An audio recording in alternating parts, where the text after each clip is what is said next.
And the last thing, number 6, know when to pull the plug.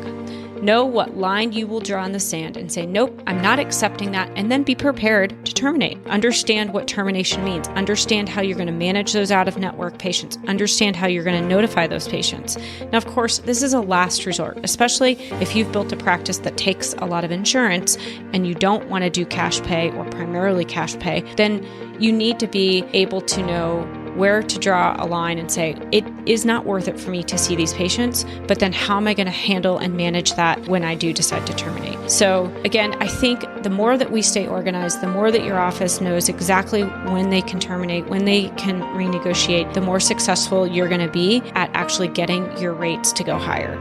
So if you walk away with anything from today, it's getting your payer contracts, getting organized, understanding what plans you're credentialed with, getting copies of all of the fee schedules. And I know that that in and of itself is extremely daunting. It's so much easier to get, I just don't know where those are. They've disappeared. It's easy to say that. And I get that. No one has time for this. Hire somebody. If you don't have time to do this, hire somebody.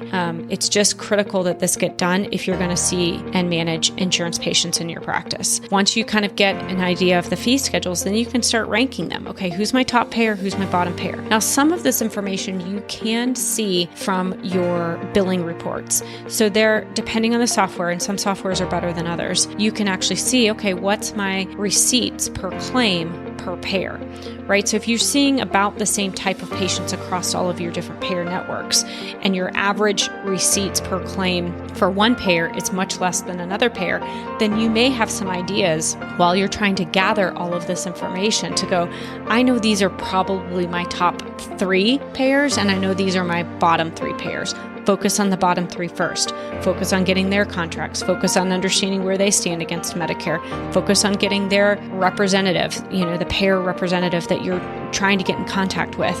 And then stick to the plan. Have a plan in place and stick to it in terms of following up, being aggressive, and staying organized.